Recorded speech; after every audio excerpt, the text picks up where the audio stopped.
righty, welcome back to another episode of Two Playing Sports. Today is Friday, January 20th, and today we're going to be talking a lot of OU stuff, a lot of things that rumors are going around, maybe a little recruiting update, and also a rankings update between on 3 and then also on 247. Cormani McLean committing to Colorado has now put OU up number 4 according to 247, and on 3 came out with some final rankings as well that we might chat about. So let's get into it. So today, the first rumor really is, or people that are concerned, is Kendall Dolby. And for people that don't know who Kendall Dolby is, he's coming from NEO, which is, up in Miami, Oklahoma, JUCO kid. He's a defensive back. He's coming in as one of the highest rated JUCO players in the country. The number one cornerback in the JUCO level. He's coming into Oklahoma, and which, just sit back and think about the number one JUCO player that's a cornerback coming to Oklahoma. That's a big deal, and someone that could contribute day one. Now, the concern has been he has not been on campus. Where is he at? Why isn't he there? Yada, yada, yada. Well, he tweeted out Thursday evening, he's home, with the little pin as if he, dropping his pin. He's in Norman now, according to what it looks like from his Twitter. He's there, no issues at all. But people were concerned. I mean, obviously, there's a little bit of concern whenever all the early enrollees are there and you don't have Kendall Dolby there. There's a little concern. But also, these kids are coming out of high school that are already there. Kendall Dolby's coming in as a JUCO kid. Transcripts, grades, everything else. You had a federal holiday, the Martin Luther King Jr. Day on Monday. A lot of moving parts, and the semester just started. I mean, at this point, people are adding and dropping classes like no other. So this is no big deal at all. The fact that he showed up is great. And this is someone that I think can contribute significantly this fall. What do you think? Yes, I agree with the contribution part, especially since we don't have CJ Colden anymore. He can slip right in there, assuming that he learns a playbook quickly enough where the coaches feel comfortable with him being a starter, because he's got the talent to do so. But yeah, you hit it on the head with the issue that held him back. It did seem to be just the kind of bad timing with this. Like you said, the federal holiday being this week, it slowed down his transfer. Getting your grades from one school to another is kind of important when you transfer from one school to the next. So they need to make sure they know, your advisor needs to know what classes you need to take so that you can have the credits you need to graduate. At the end of the day, he's going to probably end up graduating from Oklahoma, his undergrad at least. So they need to make sure he's got that all squared away, and they have to go to school. They're not professional athletes quite yet, so they still have to take the classes that are required for whatever they're going to get their degree in, or maybe get their degree in, depending on the player.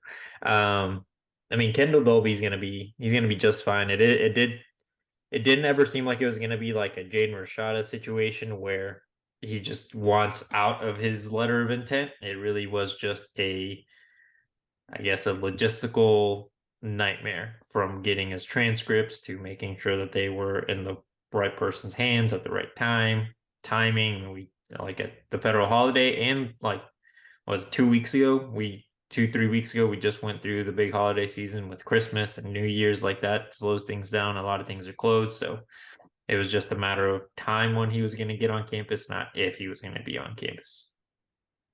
So I have to ask, we sitting here last year at this time, OU was bringing in some transfers. They're not JUCO defensive backs, but you brought in CJ Colden, but he didn't show up until the summer because of grades and everything else, and credits. And then you had Trey Morrison that came in at the same time, starting in January. And you and I both thought that Trey Morrison was going to come in, and whether he was going to play safety or corner, we weren't 100% sure because he played both at North Carolina, but we both thought that he was going to have a significant contribution to the team more than he did. Now, I pose it to you this way: is Kendall Dolby, I mean, he's an early enrollee per se. I mean, he's a JUCO kid already, but do you see him starting day one opposite of Woody Washington? I think I do. Yes, I do. And I think CJ Colden could have last year if it wasn't for him not arriving to campus until the summer because of the transfer situation that he had to deal with. He finished I think it was his senior year at Wyoming, and then he was technically a grad transfer for Oklahoma.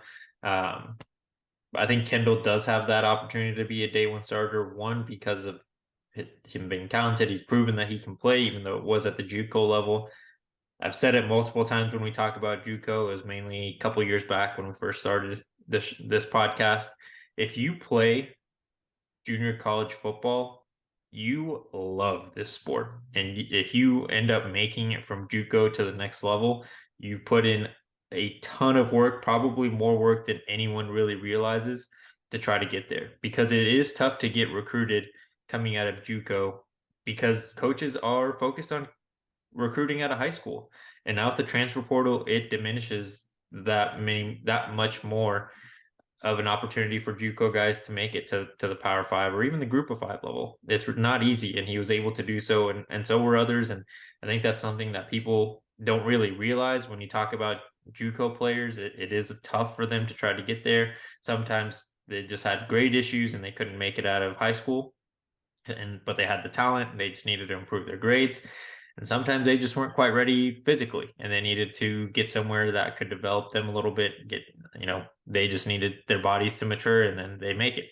Either way, it's still tough to make it to the next level once you're at JUCO. He did it.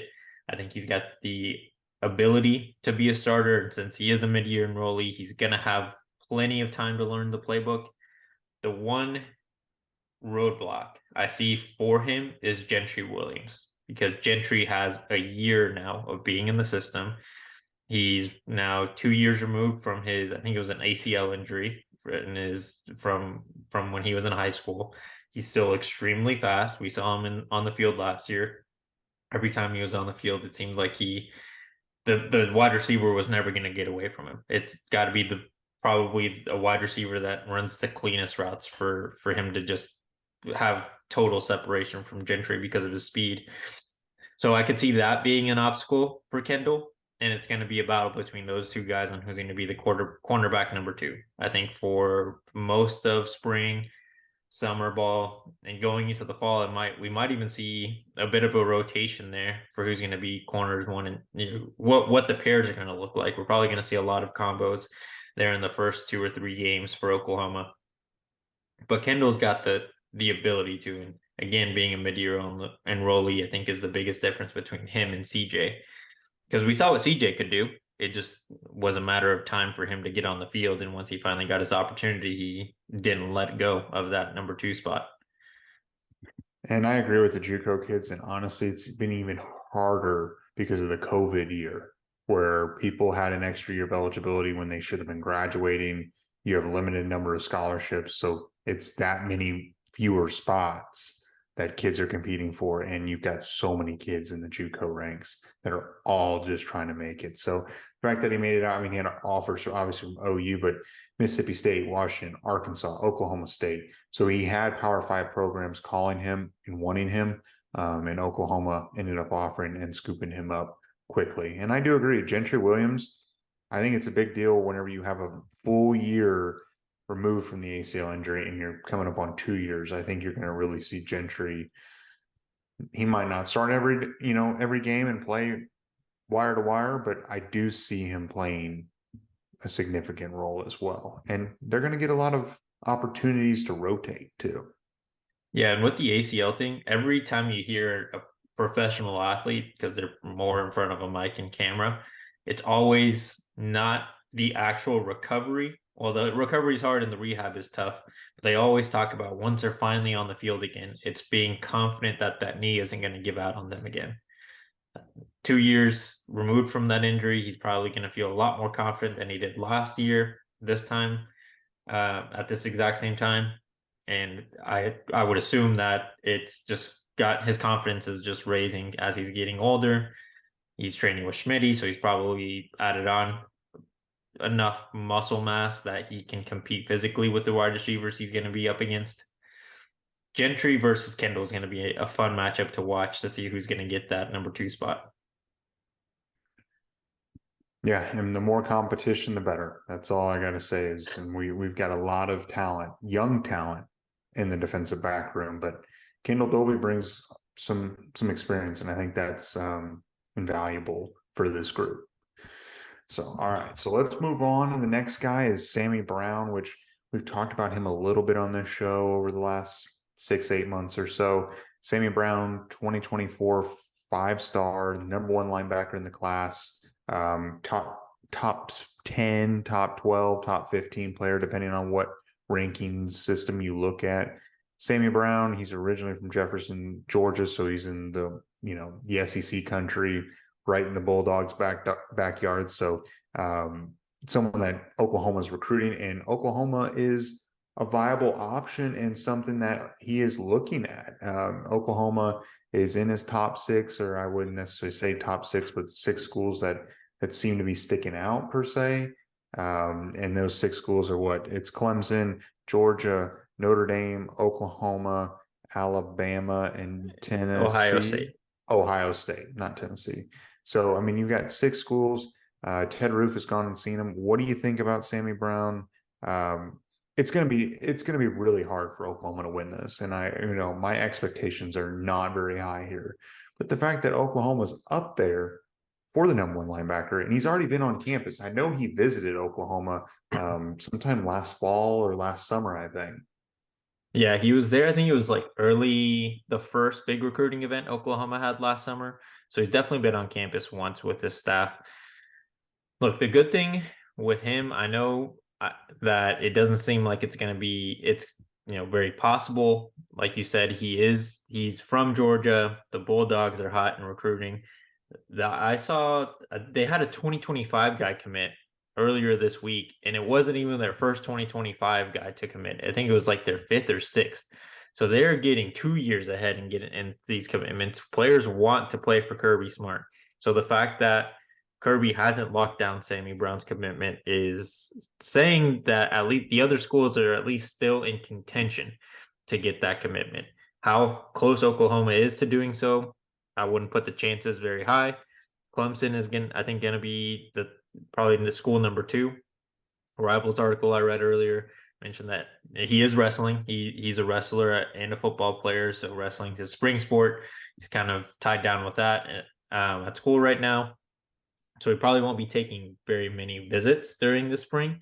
I know he said he's going to try to make it to Clemson's junior day, whenever that is. So, but I wouldn't expect him to be in Norman or really any other school throughout the spring.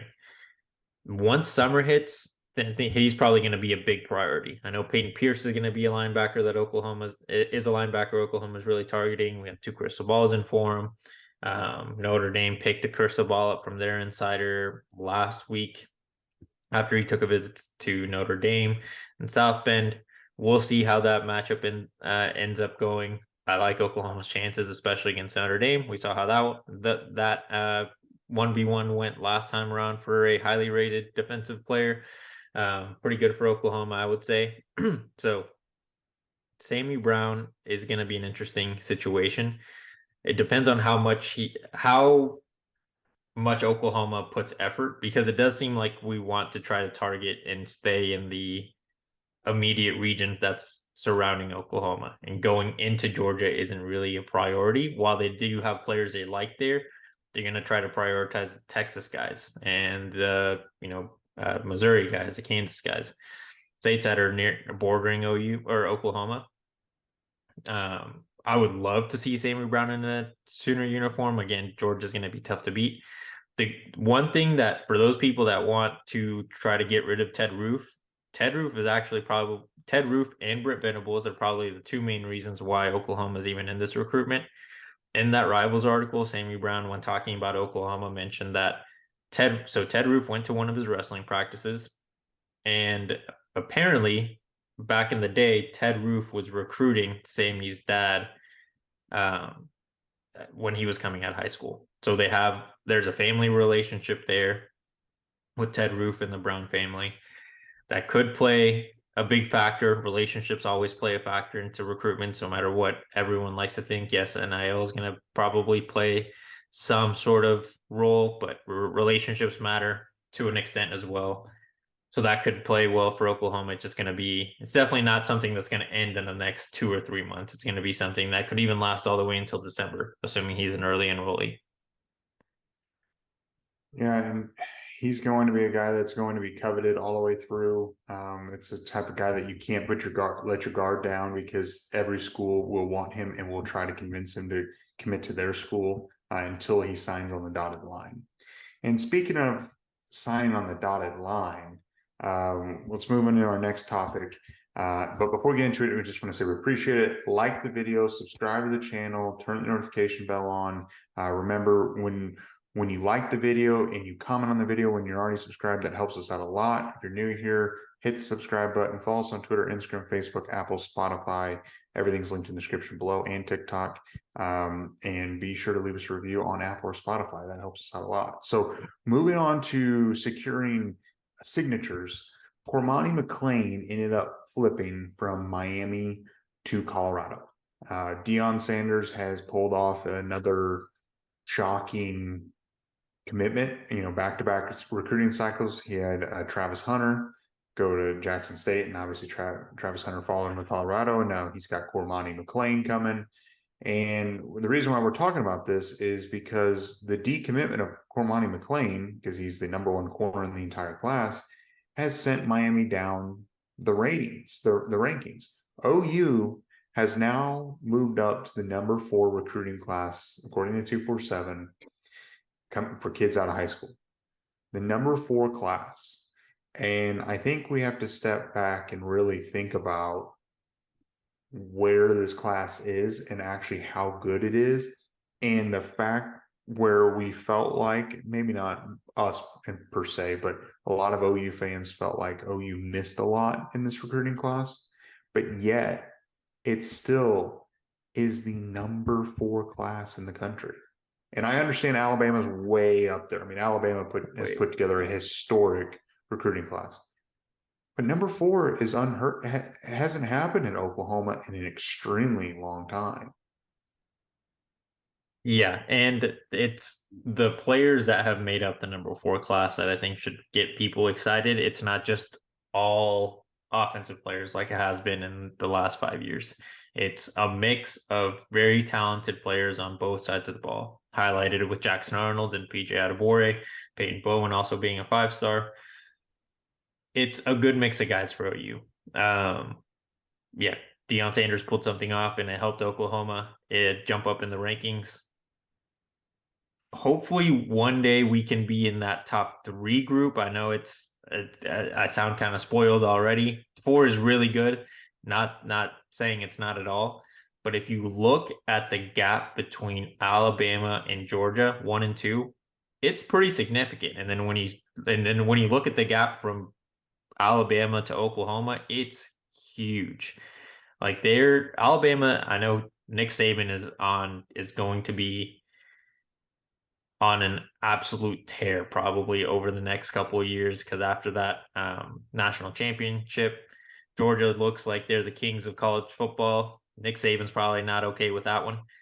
David Pollock, literally to his face, I know he wasn't saying it like trying to be derogatory towards Alabama and Nick Saban, but in front of Nick Saban said Georgia are the kings of college football right now. Which isn't wrong, but you're saying it right when you're sitting right next to Saban, the greatest college football coach in history. He's not going to just take that lightly.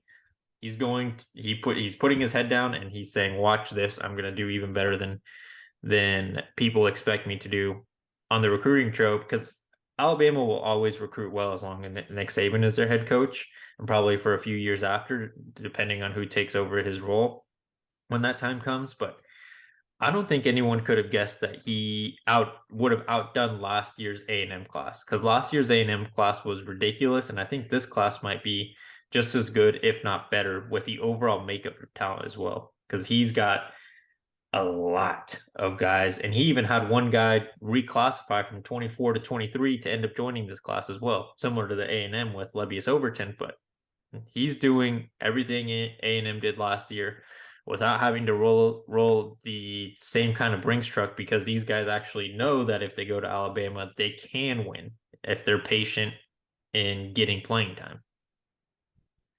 and they have an opportunity to be developed to the best of their abilities. So Alabama is obviously, Georgia, yes, they're back-to-back champions, but it's hard for me to really say that Alabama still doesn't own college football. So I do agree. I hope Oklahoma can get up to the number 3 spot. I think they can. It's just going to take a few years. Obviously, they're going to have to get in the SEC. They're going to have to win games. They're going to have to win bowl games and go in the playoffs, and win multiple playoff games, because you're going to have to win multiple playoff games if you're going into the 12-team format in 2024. So it's going to be tougher to go win a national championship, which Oklahoma hasn't done in 20 plus years. So, I mean, Oklahoma's going to have to recruit at a high level, coach at a high level, and I think they can. Also, speaking of some ratings and stuff, On3 came out with their final ratings. 3 OU players are in the top 15. You've got PJ Adebawore finishing at number 4 overall. You've got Jackson Arnold number 6 overall, and I believe Peyton Bowen's number 15 overall. I think the fact, I mean, On3 is On3, and I'm not saying that they're not the best recruiting site. You know, everyone has their preferences between ESPN, 247, Rivals, On3, but they're one of the main ones. And the fact that they've got PJ Adebawore as a top 5 player, or top 4 player, if you want to make it sound even better, in the entire high school recruiting class up there, and he's an edge player. I mean, he's a defensive player, a top 5 player in the country. What do you think about OU having a top 5 guy on the defense, according to On3? Is he the highest rated defensive lineman since Gerald McCoy? Now at this point, after all, well, I guess according to On3, I don't think On3 was around when Gerald was coming out of high school, but He would be if you compare him to 247, yes. I mean, this staff is doing something, and I know people like to hate on Todd Bates because he didn't get, David Hicks being the biggest miss, but him and Chavis worked together for all the guys on the defensive line, and they ended up getting the number 4 player according to On3 in the country. And like you said, everyone has their preference on recruiting platforms, but at the end of the day, whatever recruiting platform you do like to look at, their composite ratings are based off of everyone's scores, and PJ Adebawore is 247 ranking away from being a 5-star plus on the On3 platform. I think they're the 24/7 is the only platform that doesn't have him as a 5-star, and it's like just a few points shy of him being a 5-star on the 24/7 platform. He's talented. He's got and I think that some of the rating also has to do with his potential, because he is very raw still at the defensive end spot, but he's got the athleticism, the length, and the motor to be good. He just has to get a couple things cleaned up in his technique, and he will be scary to play against.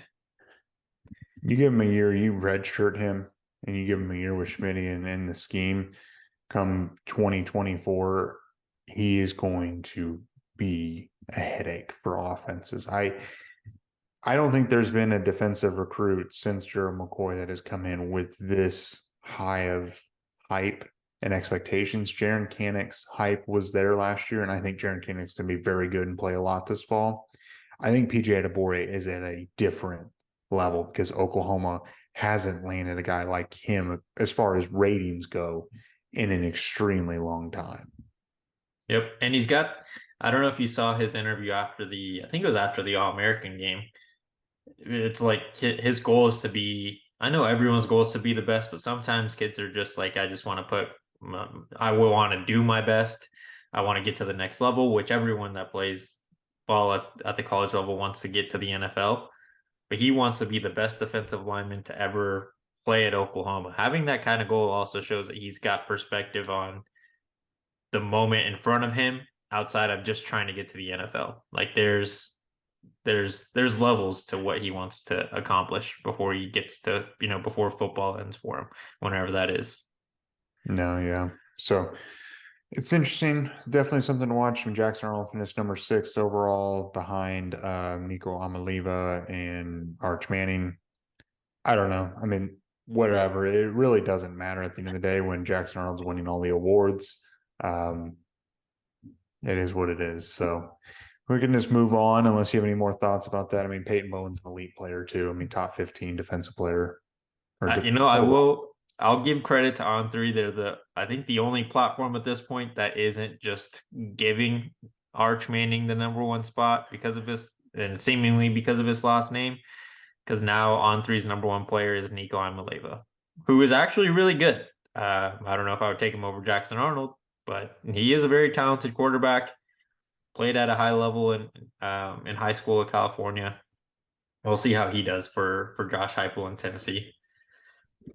Yeah, I mean he's really good. So at least they took it away from Arch Manning. So anyway, moving on to the last topic, there's a rumor floating around. ESPN's Pete Thamel basically was asked on the Paul Feinbaum show that if Bill O'Brien does indeed leave Alabama, what does Nick Saban do? Where does Nick Saban fill in? Get his next offensive coordinator. Bill O'Brien seems to be the guy, leading the charge or the front runner for the Patriots offensive coordinator position. It seems to make a lot of sense with the prior history there. I'd be extremely excited if Bill O'Brien went back to the New England because he's pretty good and we needed a legitimate offensive coordinator. But anyway, that's a whole nother topic. But if Bill O'Brien does indeed leave, he was asked who's a potential target, and he listed Jeff Lebby. And Jeff Lebby's a hot name. I mean, don't get me wrong. I mean, he's been rumored for other jobs, head coaching jobs at smaller schools. Nothing in a head coaching job like in the SEC or anything like that. But he's definitely getting quite a few calls and people are interested. I have a hard time believing that Jeff Lebby would leave because one, Oklahoma is his alma mater. Two, he just landed Jackson Arnold, who is, in my mind, and probably your mind as well, is the best quarterback in the class. And I would think you would hate to leave a kid like that high and dry after recruiting him as long as he had, being at Ole Miss, then at Oklahoma. And you would at least want to give it a few years to see what you got there. And that might be able to get you up to, getting an SEC job or a Power Five job somewhere. And he gets paid quite a bit of money in Oklahoma. And I wouldn't be surprised if Oklahoma gives him a raise too, considering all this interest. I mean, at the end of the day, if you're getting paid as one of the highest paid offensive coordinators, I mean, what can Alabama offer you? Probably a better chance to win a national championship next year. But the money's going to probably be similar. What do you think? Yeah, I think Oklahoma would just give him a raise at that point, even if he does, let's say, take a call with the Alabama admin or Nick Saban, figure out what you're going to get paid there, and then go back to Venables, say, "Hey, I need you to beat this," and I bet you Oklahoma will happily. There's no reason to let him go, and also, why would he go from his alma mater, Oklahoma? It's not like he's going from like in like an Ole Miss or a smaller Power Five school, even if it is at a big program in a big conference, to one of the elites. He's essentially would hop from blue blood to blue blood to do the exact same job. Like it wouldn't make.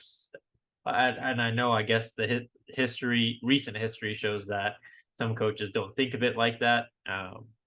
I.e. Lincoln Riley, but it's not like he'll get more attention if he went from Norman to Tuscaloosa. You're going to get similar amount of attention. People always talk about Oklahoma, no matter how good or bad we are. Oklahoma's going to get talked about, and he's putting out a good offense. Does he have some things to work on? I still think he does, but his offense statistically still produced at a very high level. He probably won't leave for another unless he gets offered a big time head coaching job. I would say if he got offered a head coaching job in 2 years, like as Jackson's ending his career at Oklahoma, maybe he would take that. But again, I don't see him going from Norman to Tuscaloosa just to do the exact same job, because at the end of the day, Oklahoma will just beat out whatever offer Alabama's going to give him to be the OC.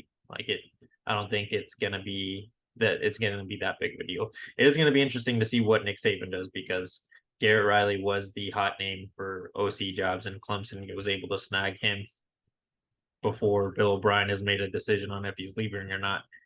And it's not like Alabama's offense has been terrible. I think they just had a lot of bad wide receivers last year compared to what they've had in the last, I don't know, 10 years. They didn't really have a guy like a Jerry Jeudy or a Devontae Smith or Julio Jones, Amari Cooper. Like, they didn't have any guy like that in their wide receiver core for Bryce Young to throw to this year. Another thing to think about is he already uprooted his family, moved him from Oxford, Mississippi, moved him to Norman, and then he would turn around and move from Norman to Tuscaloosa the following year, and then potentially go take a head coaching job in the next year or two. Like, that's a lot of moving. That's a lot of things to uproot your family for when you are at a big time program, and you're going to have, if you play well, you're going to have every opportunity to get a head coaching job in the near future. I see him staying for at least a couple more years. I don't think he's going to jump ship too fast. Well, and he's bought in so much into what Brett Venables wants to create of Oklahoma. It would be really weird if he left after 1 year, again, to do the same job elsewhere. It's not like he'd be getting a promotion. No, not at all. So anyway, I don't expect that to really go anywhere as far as any steam picking up. But I mean, honestly, if you would have told me a year and a half ago, I would have never told you that Lincoln Riley was going to go take another job somewhere. So I mean, crazier things have happened. So do you have any final thoughts or in the video challenge? In the video, what do you guys think about Jeff Lebby? If you want to tell us how much you hate him or love him, go for it. But do you think it makes any sense for him to go to Tuscaloosa at this point to do the exact same job, even though it might be for a national championship contender a lot sooner than he would be in Norman? But what are your thoughts? Yeah, I'd be interested to see. I know the middle of the season you weren't too happy with Jeff Lebby, Oh but God, no. I still think he has a lot of decision making to improve on, but again, numbers show that his offense was not terrible, but yeah, it's the times when they were terrible that he needs to fix. yeah. So made it this far. Like the video, subscribe to the channel, turn the notification bell on, follow us on Twitter, Instagram, Facebook, Apple, Spotify. If you're listening to us on Apple or Spotify, leave us a review. It helps us out a lot. And we'll catch you guys next time.